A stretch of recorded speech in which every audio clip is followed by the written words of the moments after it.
Hello viewers, সবাইকে take day পয়েন্টে স্বাগতম। আজকে আমরা স্ট্রাকচার নিয়ে আলোচনা করব।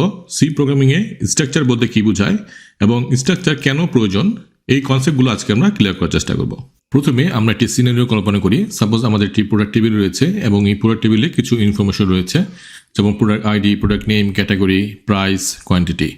সো এই সকল ইনফরমেশনগুলো আমরা সি প্রোগ্রামিংয়ের মাধ্যমে স্টোর করতে যাচ্ছি এবং সেগুলোকে ডিসপ্লে করতে যাচ্ছি।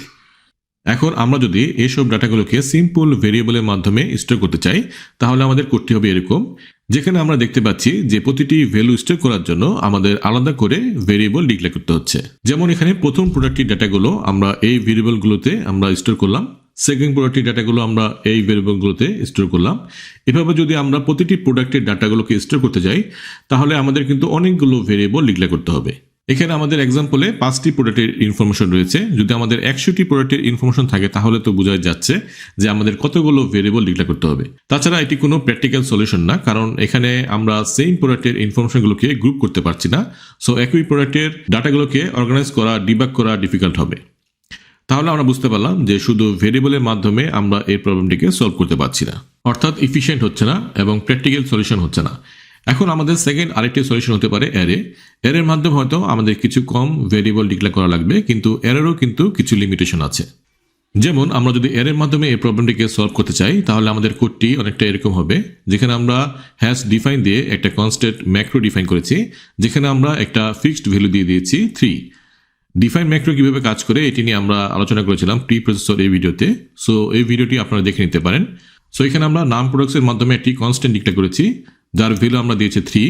সো নাম প্রোডাক্টস যেখানে যেখানে বসবে সেখানে আসলে 3 এই ভ্যালুটা বসবে। ওকে, সো এখানে ইন্ট প্রোডাক্টস আইডি, সো এখানে আমরা নাম প্রোডাক্টসে আমাদের 3 বসতেছে, তাহলে আমরা বুঝতে পারছি যে এরিটির সাইজ হচ্ছে 3।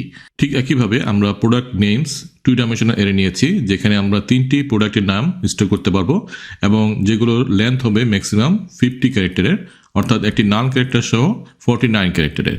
তাহলে এভাবে আমরা প্রতিটি ভ্যালু নিতে পারি এবং ডিসপ্লে করতে পারি।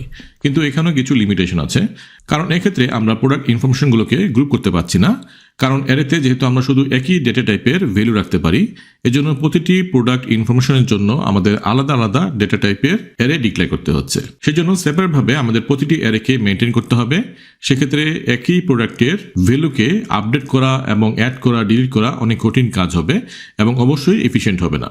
সেকেন্ড হচ্ছে অ্যারে সাইজ ফিক্সড, অর্থাৎ আমরা অ্যারে সাইজ যত দিব ততগুলো ভ্যালু আমরা রাখতে পারবো। সো আমরা যদি অ্যারে সাইজ বেশি দেই, তাহলে সেই পরিমাণ মেমোরি অ্যালোকেট করবে কম্পিউটার মেমোরিতে এবং মেমোরি ওয়েস্ট হবে। আবার কম সাইজ নিলে আমাদের নতুন প্রোডাক্ট অ্যাড করতে প্রবলেম হবে। সো অ্যারে দিয়েও কিন্তু আমরা এই প্রবলেমটিকে সলভ করতে পারছি না। তাহলে আমরা বুঝতে পারলাম যে ভেরিয়েবল এবং অ্যারে এই দুটি দিয়ে আমরা কিন্তু এই প্রবলেমটিকে অর্গানাইজভাবে বা এফিশিয়েন্টভাবে প্রবলেমটিকে সলভ করতে পারছি না। এর জন্য আমাদের প্রয়োজন হচ্ছে অন্য কিছুর। এর জন্যই আজকে আমরা বোঝার চেষ্টা করব যে স্ট্রাকচার, এবং স্ট্রাকচার সম্পর্কে আমরা জানবো যে কিভাবে আমরা স্ট্রাকচার ডিফাইন করব এবং স্ট্রাকচার আসলে কি।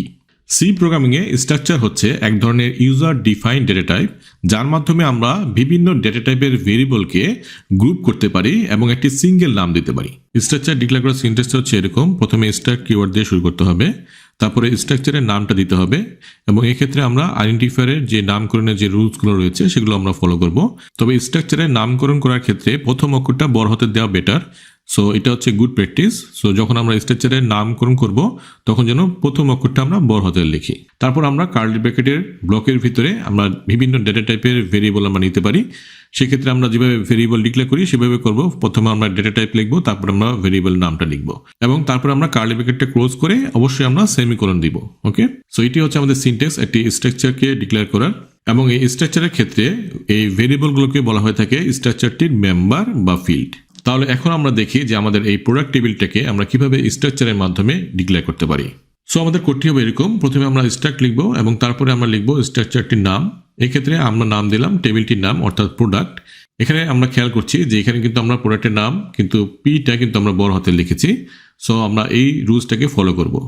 তারপর আমরা প্রোডাক্টের বিভিন্ন ফিল্ডগুলো নিব, অর্থাৎ আমাদের এক্ষেত্রে ফিল্ডগুলো কি: product ID, product name, category, price এবং কোয়ান্টিটি। সো এগুলোকে আমরা নিলাম। সো প্রোডাক্টের আইডি যেহেতু ইন্টিজার, সো আমরা ইন্ট নিলাম। সেকেন্ড হচ্ছে প্রোডাক্ট নেম, যেটাকে আমরা অ্যারে টাইপের ক্যারেক্টার হিসেবে নিয়েছি এবং এটা সাইজ দিয়েছি আমরা 50। ঠিক একইভাবে বাকি ফিল্ডগুলো আমরা এখানে ডিফাইন করলাম। তারপর আমরা কার্লি ব্র্যাকেট ক্লোজ করে সেমিকোলন দিব, তাহলে আমাদের এই স্ট্রাকচারটি কমপ্লিট হয়ে গেল। সো আমরা একটি স্ট্রাকচার ডিফাইন করলাম প্রোডাক্ট নামে, যার ফিল্ডগুলো হচ্ছে এগুলো। সো আমরা তাহলে বিভিন্ন ধরনের ডেটা টাইপকে একটি গ্রুপে কনভার্ট করলাম স্ট্রাকচারের মাধ্যমে।